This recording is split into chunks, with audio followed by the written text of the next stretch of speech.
so close. No, that wasn't it. Money for nothing and my chicks for free.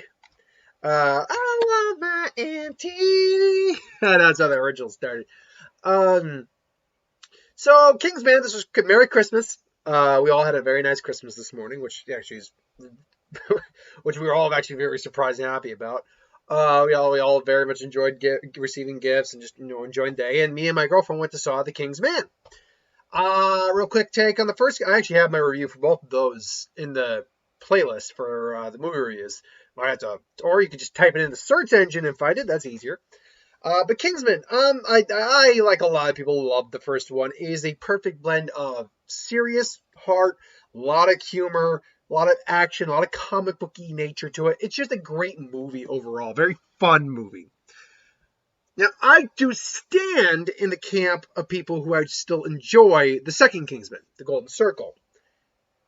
However, it is a significant step down. They decided to lean a lot more into the wacky nature of it instead of the good blend they had, just doubling down, which I think just would have been the better option. But ultimately, I still think it's a fun movie. The King's Man is, I think, the opposite side of that coin, whereas where they lean too hard on the comic humor gimmicks and some of the cringy stuff of the first one. Here they leaned way hard on the other side, especially with making it almost like a really hard period drama or war drama. With some really great action, but like scenes that are like just straight out of like 2012 and like Saving Private Ryan and stuff. This for me, like, I had to stop and think of it as like, okay, because my girlfriend really liked it, and I had to stop and think, okay, how do I look at it from this point of view, as a point of view of someone who has seen the other movies, and how do I look at it from a just standalone movie, maybe not connected to a franchise? If I look at it from that standpoint, the standpoint of this is just its own movie, its own thing, and an origin movie to something that I have not seen. This is actually a pretty good movie. I think it's a pretty good movie. All the actors are doing phenomenal. Ray Fiennes is great in the lead role. He brings enough, he brings that hard edge he has, a lot of warmth though, and when he has to like really be like dramatic, he can do that well. But he can also sell the action still. Ray Fiennes is not a young dude. He's not like super old, but he's not a young actor anymore. So you're Ralph Fiennes. It's Ray Fiennes, obviously, but one second. Come on. There we go. Let's see. Ray Fiennes.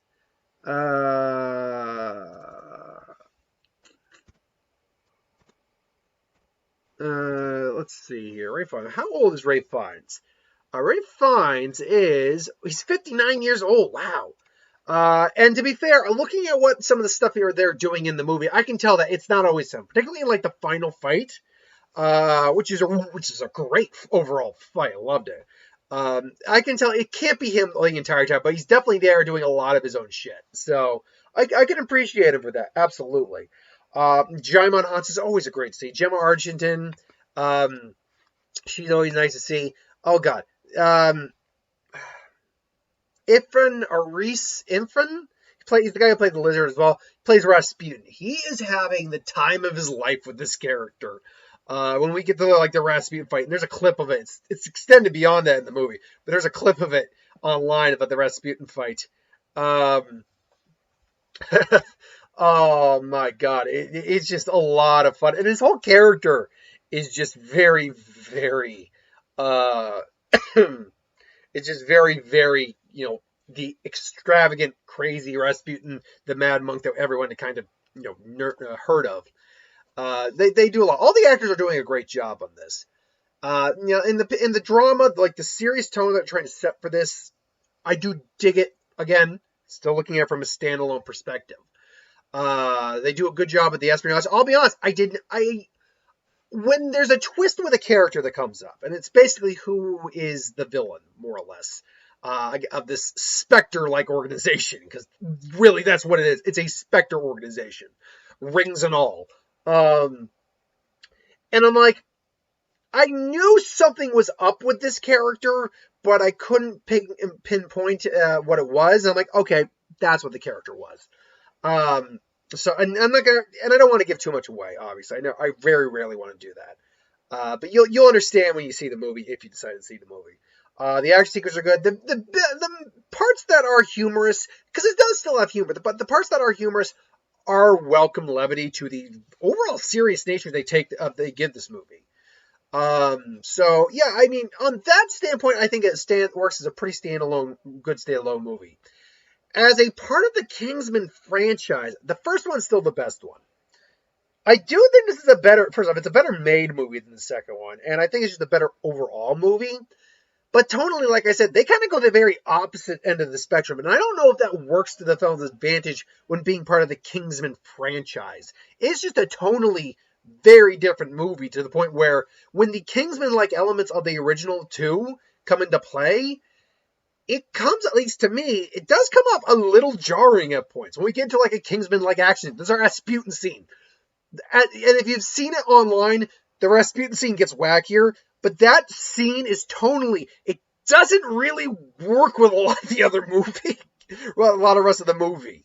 And then there's some characters die, there's some heavy shit going on, like emotionally going on in those scenes. I'm like, yeah, we lost Harry in the first one, and they mourned him, but it was not this level of, oh God, dead people, kind of like, whoa, like let's take a moment back and appreciate our living.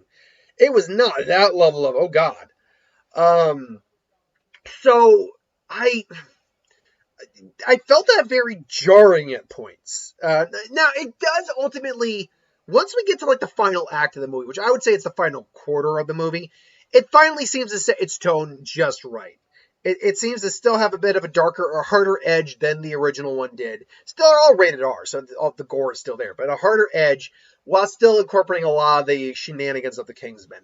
And as someone who's seen the first Kingsman, and when my girlfriend finally watches the first Kingsman, it's fun to note where all the details of like, oh, so that's where the shoe came, that's where the gun comes from, that's where the line, Oxford not broke, so that you hear about the statesman.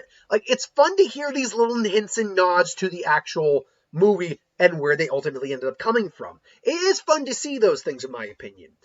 I will say there's certainly, like, again, going back to the tonal thing, the whole Spectre organization basically trying to bring about, like, the next World War. Like, yeah, that fits in Kingsman, just not the Kingsman? If that's weird to say. Like, I'd buy it in a Kingsmen movie, not the Kingsman. But it is what it is. The son, there's a story arc with the son that I don't really think ends appropriately. At least on the son's part. Like, the other characters and how they react to what goes on with the son's story, I think that's handled well, but I don't think overall the son's story arc is handled, because that's the character you end up seeing in the movie, in the trailers, who's like dueling Jaimon Hansu, which is, I like that scene a lot. Dueling Jaimon Hansu, where it's like, yes, ready, we shall see. That's his son. That's where he finds his son, his character's son in there. And that line's not even in the movie. Yes, ready, we shall see. That's not in the movie at all.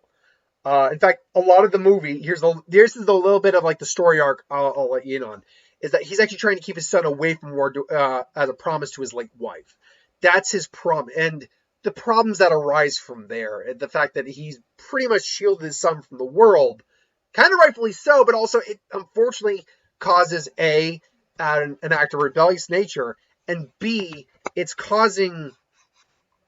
One second, sorry. It's causing... I got a new mouse, so I'm busy playing with that a little bit.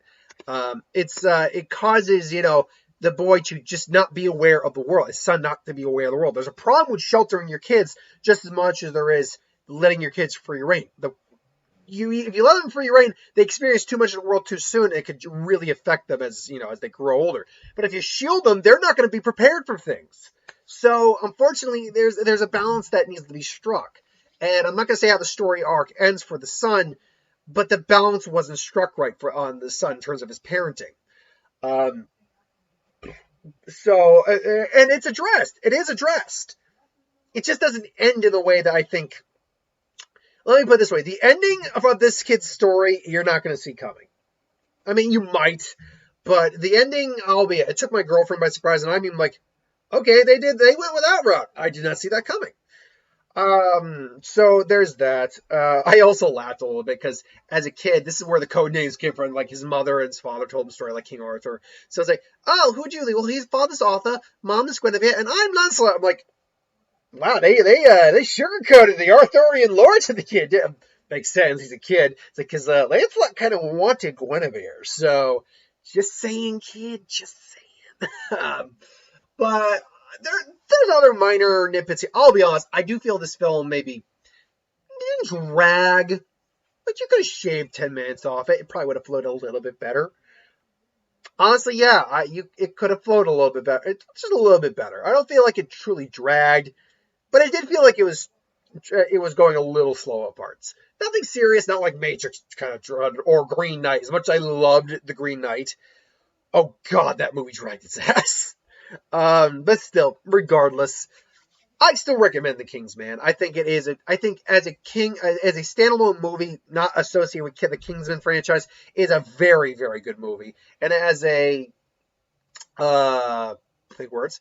As a part of the Kingsman franchise, it's the second best of the three, in my opinion. It is a solid movie. It's just a little jarring how different it is from the other two.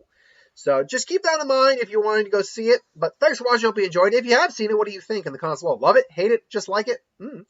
Until then, thanks for watching. Hope you enjoyed. Merry Christmas. I'll be back tomorrow with the usual fare. We got the Pokemon team video. We got the box office. And I got the last of the What If week to go through. So thanks for watching. Hope you enjoyed. And I'll see you folks next time. Have a good one.